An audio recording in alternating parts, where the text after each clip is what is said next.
Welcome to Syndicated Nightmares, where each week we take a deep dive into an episode of Freddy's Nightmares, based on the Nightmare on Elm Street film series. This week, hosts Dave and Michelle talk about Season 2, Episode 17, Interior Loft Later, directed by Ken Wiederhorn, written by Jonathan Glassner, original air date February 4th, 1990. Is it the same writer from last week? It's a different writer, but same director. Oh, okay. And it seems so. Last week, the entire thing took place in this one loft, and this week, the entire thing takes place in the same loft, which I feel like it was okay for one, but to do two in a row just feels kind of cheap. Yeah, like did they accidentally book that set for 2 weeks straight? And they're like, well, we don't have money to waste in the budget. Let's. Right. So the summary is in this follow-up to Interior Loft, an artist fakes his own death to both increase the value of his work and avoid prosecution for the accidental death of one of his models. Trapped in his apartment, he becomes stir-crazy and accuses his wife of having an affair. Later, two ladies reluctantly agree to let a guy move into their loft, and he quickly begins playing them both. Yeah, so like it said, it takes place in the same loft as the one from last week, where it was Kim and David, the writer and the MBA student. Now the loft has been transformed into a living area plus art gallery. The people who live there are a husband and wife. The husband's name is Alex, and the wife's name is Fabiana. Yes. Okay. Which is that actress's name in real life as well. Oh, is it? Oh, okay. Yeah. I recognize her she was in like Summer School and the first Austin Powers movie. Okay. Yeah, she's been in a bunch of things. I recognized her from Summer School, but it took like halfway through the episode because I was like, God, what do I know her from? And then it finally hit me. Mm-hmm. So she is married to Alex, who is a sculptor and an artist, and he's having a gallery show in his loft to like try to sell some of his work. And he makes body sculptures, but they're kind of weird. It's just like a complete like white mannequin body, and either the head will be severed off or it'll be like some limb will be missing. And the one that they like to showcase is the one where it's just a body with the head missing, and at the neck area it's all bloody, and then there's a huge Game of Thrones type sword that's pointed at the missing head. So that's his kind of art that he likes to make. And he has a bathtub in the middle of the loft that's not hooked up to any plumbing. It's just a bathtub for sitting in. Yeah, so he's having this party. They're having this party in the loft where people are coming to look at the art. And he works with someone named Molly, who I guess is his manager, art dealer. Yeah, the person trying to sell his art. So he's got this gorgeous wife, Fabiana, and he finds her talking to this really attractive shirtless guy whose name is Art. He's like, my name's just Art. It's my first, middle, and last name. And he's got a tattoo on his right below his shoulder that says, "What is art?" So he's like the comic relief. Yeah, but kind of like in a pompous, douchey way. Mm-hmm. He knows that he's good looking, and that's just what's going to pave the way in his life. So he starts to challenge Alex on the whole notion of art and what is art. And Alex is just not impressed with this dude at all. And they're trying to sell the art to this guy named Mr. Marks. Mr. Marks says that, you know, for work to sell, it has to be either beautiful and attractive, or it's got to be a valuable investment. Mm-hmm. And that this work is neither. The value, if Alex would die, then the value of the items would skyrocket. Which the guy is kind of right. Like, that's what art is. Either you buy it because it's so beautiful, you just have to have it, or it's by some dead guy and it has like a lot of value to it. So Yes. He isn't wrong in what he told Alex. Might be a little hurtful, but Right. But I also think they're like oversimplifying. Like there are, cases like they talk about Van Gogh that yes, he like his work didn't become valuable until after he died. Mhm. But I don't think it's artist dies and then suddenly all their work is valuable if it wasn't before. Yeah, no, that isn't like the golden rule of art. Yeah. And then Freddie he's got a sign that says the Van Gogh method, and he's talking about the Freddy Krueger School of Art. He's dressed like a French painter, and he has that like whatever that black beret on or whatever it is. Oh yeah. Yeah, and he keeps citing Van Gogh because Van Gogh killed himself and then his artwork became valuable after that. But but the joke is that Freddie isn't sure how to pronounce it, and I'm not quite sure either. Because it's like sometimes it's Van Gogh or Van Gogh or Van Gogh or Yeah. So Freddie doesn't know either. So then we cut back to Alex, and he's upset while sitting in his bathtub because nothing sold, none of his artwork sold. And Molly, his agent, tells him that his artwork takes time because it isn't commercial art. It's a very specific taste. It'll like once it sells, it'll definitely sell, but it's just going to take longer than usual because it's an acquired taste. And so he's like, well, I'm just gonna sit in my bathtub and draw. And he's pouting in his bathtub.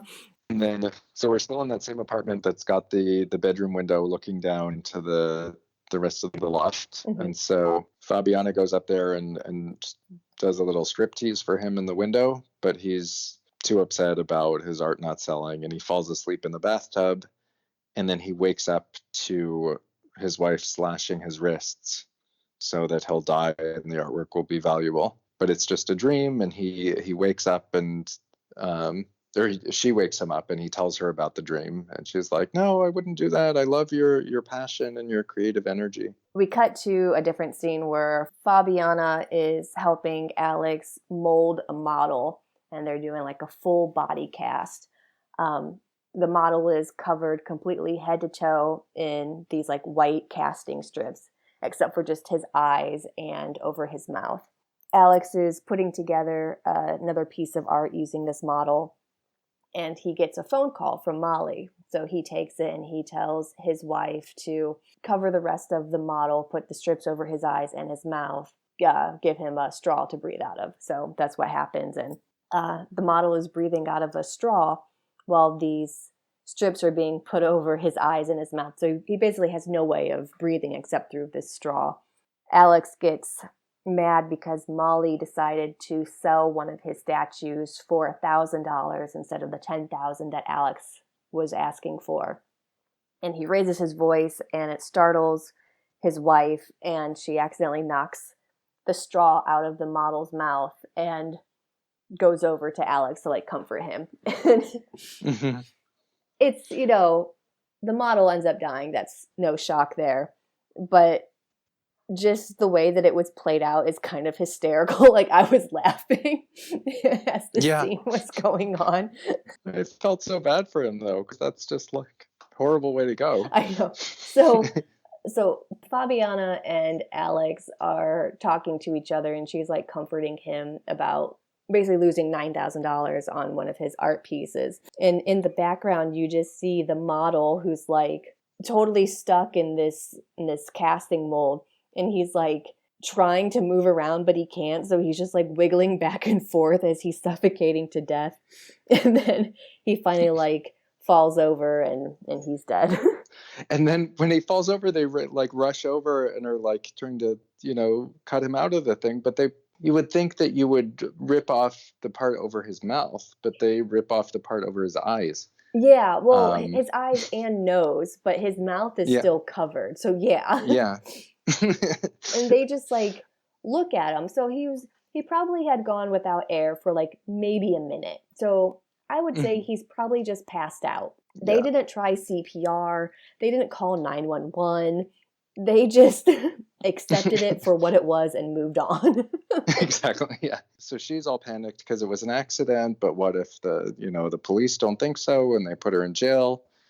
So Alex comes up with this idea that they can take this model's body, cover it with alcohol, put it in his car, and make it look like he died in a fiery car crash. And then because it's his car and the body will be burned up beyond recognition, they'll just assume the body was Alex, and then his art will be valuable and they can make a lot of money and move to France. The wife is kind of hesitant with it. Like, she kind of sees some holes in this plan, but eventually she's like, yeah, I could totally be on board with this. That's cool. And they go ahead and do it. Also, one thing that never comes up is the model. Like, they never come up with a plan for how to explain his disappearance, and nobody ever asks about him. Oh, yeah. You would think that it would be like his agency would know that he was at this guy's house being body molded. Who knows? Yeah. Yeah. Somebody at some point would look for him. They decide to, they make plans to move to Paris. But before they do, they're talking about, like, what's Alex going to do for the rest of his life? Just basically, he's going to be trapped in whatever house they're in. And Fabiana's like, oh, well, you can just make more art and I'll sell it as I found it in a storage room somewhere and sell it. And he's like, oh, the lost works of Alex, whatever his last name is. And so that's their new plan. So yeah, we cut to, I think it's a few months later. So he's sort of going stir crazy because he just can't leave the loft, and neither can we as the audience.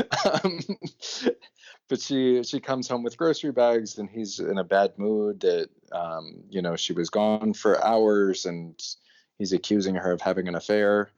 And I thought, I don't know why I focused on this, but she's pulling out groceries, and there's a box of Kellogg's Raisin Bran. But they've they put a piece of tape to cover part of the name, because they didn't get permission from Kellogg's to use it. And so this whole time there's this box sitting in the foreground that just says Logs Raisin Bran. Oh, I didn't see the copy I was watching. It was blurry, so I didn't see a lot of the fine details. But I did see that it was a Raisin Bran. And I was like, is that product placement? But if they taped over Kellogg's, then yeah. Yeah. That's funny. Yeah. But then she says, like, I'm not having an affair. I was searching for this magazine. And she shows him this magazine article about him that, now that he's presumed dead, his art has skyrocketed in value. Later that night, he's like still going stir crazy because he's been trapped in this loft for months. He decides, I'm just going to take a midnight stroll. But on his way into the elevator, he is greeted by Mr. Marks, the guy who told him that your art is only going to be worth something if it's beautiful or you're dead. And it turns out that he's the guy who's been buying up all of Alex's art. And he spent like millions and millions on Alex's art. And so Mr. Marks is like, I'm not going to turn you in. Like, I totally thought that you were faking your own death. It's fine. But the only way to protect my investment is if you really are dead. So Mr. Marks kills him in the elevator. And it turns out it was just a dream. So Alex is like, we need to go to Paris now. They've got to sell the rest of the pieces. So Fabiana invites Molly over to show her all these pieces that she, supposedly found in storage. And Molly's all excited, like, says she'll get tons of money for these pieces and that she'll send a truck in the morning to pick all those things up. Yeah. So I have to pause it right here because sometimes when I watch TV, I like to play a game with myself called At What Point Could They Go Gay? And this is when I was watching this episode at this particular moment, I thought, you know what? They would make a good couple. I could totally see them hooking up with one another. And it was probably because they did the whole like French thing of kissing each other on the cheek when they said goodbye. But I was like, this is the moment that they would go gay. And then I just continued watching the rest of the episode. Well, I guess we'll see. So Alex overhears this whole conversation and gets very excited. And then Fabiana is like, well, I'm going to go to the travel agency and pick up our tickets to Paris. Then I was like, they never addressed this, but I was thinking, like, what name is his ticket in? But I guess, like, back then they weren't you didn't have to show your ID at the airport. Yeah, they weren't as cautionary as they are now after 9/11. Yeah. But I guess he still would have needed a passport to get into France. Oh yeah, I guess so.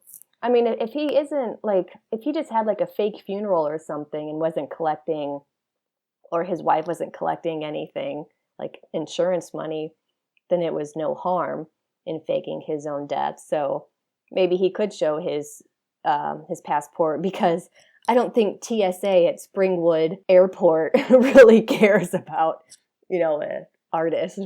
True. Well, I mean, they did kill someone and burn him up in a car. Oh yeah, that's true. Yeah. So yeah, they probably would be like, "Hey, that name sounds familiar." Yeah. I don't know. But yeah, she says, well, he gets all jealous that she's going to the travel agency, and he's like, how long will it take to get there, and how long will it take to get back? And he's timing her to make sure she doesn't go anywhere else. And she does. They show the clock, and she is only gone for 30 minutes, like she says. Well, she tells him that it takes 15 minutes to get there and 15 minutes to get back. Doesn't she need like another half an hour just to make the arrangements with the travel agent? Yeah, unless she already did and she's just picking up the tickets. Oh, okay. But even so, there might be a line, and yeah. Oh yeah. Yeah. She might see someone she knows on the street, wants to say hi, stop to get a bagel. Like, so many things that could happen. They might need more Raisin Bran. There might be. But then he hears something in the elevator, and he opens the elevator, and she's in the elevator making out with Art, the guy from the party. And it turns into this fight, and Alex punches him, and Art grabs an axe off the wall and chops him with the axe, and then Alex wakes up in the bathtub. When he wakes up, to his surprise, Molly is at the house, and so is Fabiana. And Molly is not surprised at all that Alex is alive. And he's like, well, why aren't you surprised at all? And she's like, oh, I figured you were so desperate for money that you would do something like this. And this has been the best part of my career, bringing in or making all this money off of your artwork. And I can't wait to spend all of it in Paris or something like that. And we very quickly find out that Fabiana was having an affair, or is having an affair, but it isn't with Art or any other man that Alex assumed. It's with Molly. Yay! Yay for Freddy's nightmares. Yes. Being on top of it with Glad before that became a thing. Right. But then it like looks like they're gonna kiss, but then because it's television in 1990, it's just like a peck on the cheek. Yeah, totally robbed. Like, not cool. Yeah. But beggars can't be choosers. So yes. Yeah, things have gotten better now in terms of what they can show on TV. Yeah. Molly decides to kill Alex with the axe that's on the wall. And then it's just assumed that she and Fabiana spend happily ever after in Paris together, living off of Art's Mega Millions. But it's not, they don't kill him with the axe. There's like the sword that's been hanging from the ceiling since the beginning, and they cut the rope that's holding up that sword, because apparently it was he likes to sit in a bathtub. Part. I might have been like writing a note or something during that part, and I saw her pick up the axe, and I was like, kills him with an axe, and like missed the whole thing. Yeah, she chops the rope, and then the sword falls on him in the bathtub. But the angle of it looks more like it would hit him in the leg, but maybe it cut like a main artery or something, and he bled out. Oh, that's true. Yeah, because whatever artery that is, I think it only takes like less than a minute for it to bleed out. I learned that on Dexter. season 4 Dexter knowledge for you. Out of 6 seasons? Yeah. How many seasons was Dexter? 6 seasons, I think. Yeah. Okay. And the 6th season was awful. I've only seen the Amanda Wyss episode. Oh, that's like the 3rd episode in season 1. Okay. Anyway, okay, so then we cut to Freddie, and he invites us to his boudoir, and so he can show off his own art collection. And you might have seen more of this than I did because my screen was blurry. I just saw it was a dead body, but he made some joke about it and I didn't understand it. Oh, because he's like, come look at my etchings, and he had written. It was like in Nightmare 3 where he slashes "Come and get him, bitch" on Joey. Mm-hmm. It looked like that writing, but he had just written his name Freddie on the guy's back. And then he says, like, this is a real good investment. After all, I'm dead. That makes more sense now, because I was like, I don't know what you're talking about, but okay. Yeah, and then we cut to a woman. There's a college-age woman in the loft, and she's reading the book Killer Sex that we saw in the last episode. And her name is Stacy, and she's got a roommate named Gina, and Stacy is sort of like the wild, flighty one, and Gina is the straight-laced one. And they are waiting to interview potential roommate, which we kind of know the loft by now, and I don't know where they would fit a third roommate, but I guess they'll make it work. Because there's only one bedroom, right? Yeah. Well, they do specify that they are looking for a female-only roommate. There's a knock on the elevator door, and it turns out it's Art from earlier in the episode. He's looking for Fabiana, and she obviously isn't there because she's in Paris living her new lesbian life. It's very apparent that Stacy is quickly smitten with Art because he's just so handsome. And when he finds out that they're looking for a roommate, Art really wants to move in there because he just got kicked out of his place. At one point, a woman comes in like, I'm here about the roommate ad, and says something about how all three of them are lovers, and scares the prospective roommate off. And so, yeah, he wants to move in there, and he it's clear that he's making it up, but he comes up with some story about how he rescued a stray dog, and that's why he got kicked out of his last place. And so the girls totally fall for it, and they're like, okay, you can move in as long as you agree that we can kick you out at any time for any reason. And he's like, yeah, sure, that's fine. And they offer to let him sleep in the bathtub that that Alex was always sleeping in.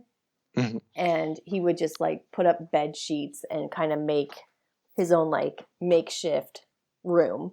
And that's where he would sleep, because the girls would stay in the loft bedroom and he would sleep in the bathtub. Which seems so painful. Like, after nights of sleeping in a bathtub, you would hurt so much. Yeah, but they didn't have any other type of furniture. Like, there wasn't a couch in there.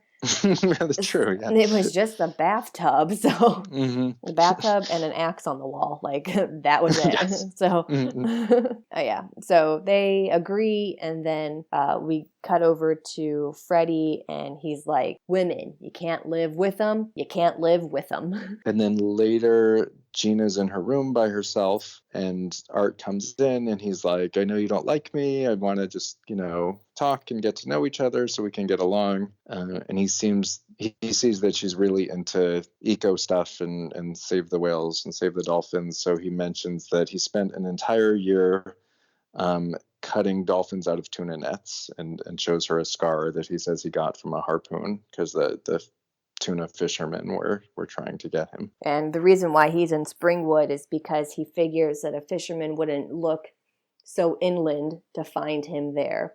Yes. Because apparently the fishermen want revenge on him and his friend who were cutting the tuna nets. Mm-hmm. Which it's clear he's making it up, but I just love that concept that I'm here in Springwood to hide from tuna fishermen. I know. He truly committed to that story. Like, right, yeah. That's his story, and he's sticking to it. And then the doorbell rings, and it's his friend Troy, they open the elevator, and Troy is bleeding in an elevator, and he says, the fisherman found me. And Art says he'll, take him to the hospital. Yeah. And I was looking up the the actors on IMDb Hmm. and found some surprising information about what the actor who played Troy did after this. Oh, what did he do? he became a porn star. I could kind of see that. Okay, yeah. In straight porn, and between 2000 and 2010, he did over 160 movies. Oh my God. Yeah. Is that even physically possible? Well, it's only like it's less than 2 movies a month. Oh, And okay. All right. Yeah. I was trying to like figure it out, and it's like, well, it's, also depends like how big a part he had in it, because he, maybe it was just one day of shooting. Yeah, that's true. Yeah, that's true. Okay. He became a very prolific porn star. Yeah. All right. Well, good for him. But yeah, if you look at his IMDb page, the titles will make you blush. I'm going to look that up later. Right. So then later on, the buzzer rings again, and Gina, someone at the buzzer says, like, it's Art, I'm coming back from the hospital. And so Gina buzzes him in, but then it turns out Art was upstairs, and who's coming in? And it's like these vengeful fishermen, and they shoot Art with a harpoon, which was, I kind of loved that shot that he gets like carried into the wall by the harpoon. He like shoots 20 feet up in the air from this harpoon gun.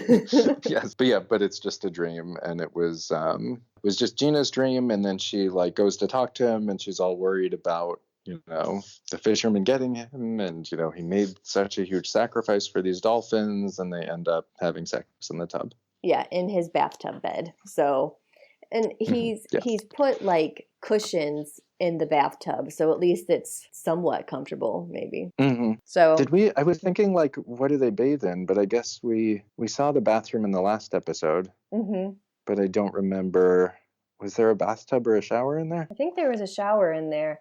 I think the bathtub is just an art piece that Alex left over. So the next morning, Art walks into the girls' bedroom, and Stacy is in there aerobicizing, and she has her headphones on so she doesn't hear Art coming in.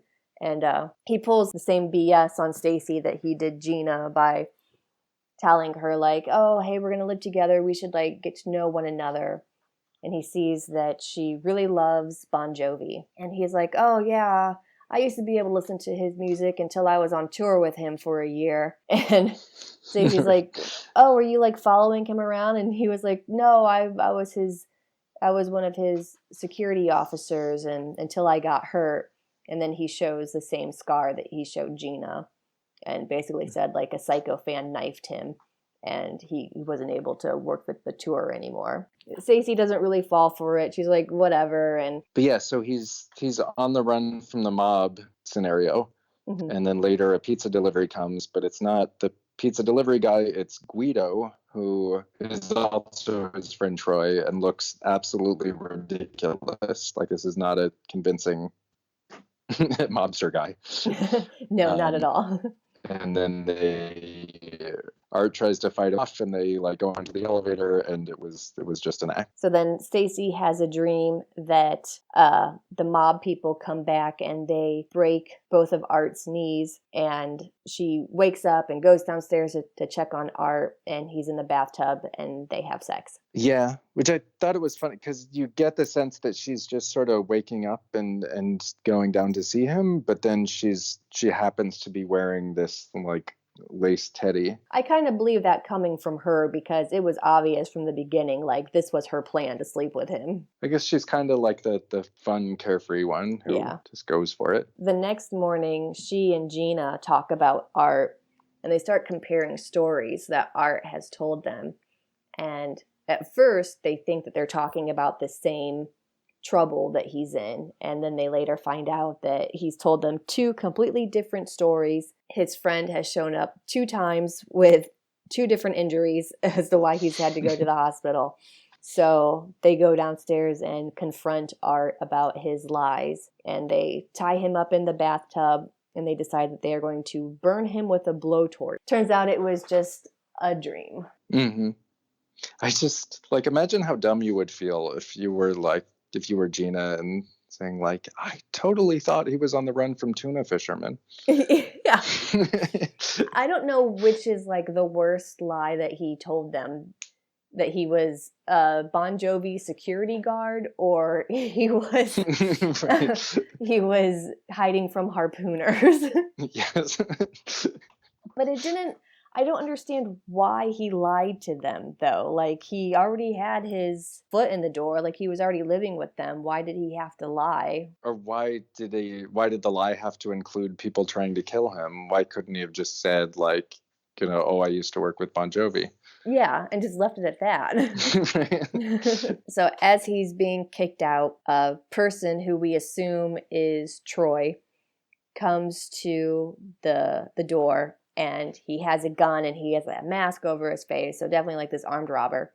He comes in and he takes Art hostage, and the girls don't believe that it's real. They think that it's another one of Art's schemes to get them, to feel sorry for him or believe that he's in danger or something like that. And then, yeah, Art knocks the gun out of his hand. Gina picks it up, and Art's like, shoot him, shoot him. And Gina's like, this is an act. This gun is fake. I'll show you. And then she shoots at both Art and the gunman. And of course, the gun is real, and she has killed them both. Yeah. And then, yeah, it ends with the girls realizing that that the gun was real, and they have 2 dead bodies there. Mm-hmm. And then Freddy comes on, and he has some person tied up, and he's talking about, I don't remember this part. I just remember the punchline of liar, liar, pants on fire. There's like a couple making out, and he he says something or other, and he scares off the guy with a blowtorch, and then he hits on the woman. Okay. Yeah. So what did you think of the episode? Yeah, I think this was more fun than the last one. I liked that it was a bit over the top. The second half wasn't really horror-ish, but yeah, I enjoyed it. I think my problem was that I watched this and the last episode back to back, so it's a lot of just being in that one loft. Yeah, I liked the first episode better than this second one. But it is a lot to, I watched them back to back also. And so it's a lot to be in that same 4 walls, or I guess 3 walls. Mm-hmm. But I liked the first half better than the second half. I didn't care for the art plot at all. The art thing was kind of corny. It wasn't horror enough. No, not at all. Thank you for listening. Please join us next week where we talk about Freddy's Nightmares Season 2, Episode 18, Funhouse, where we find out what happened to Lorenzo from Dream Warriors.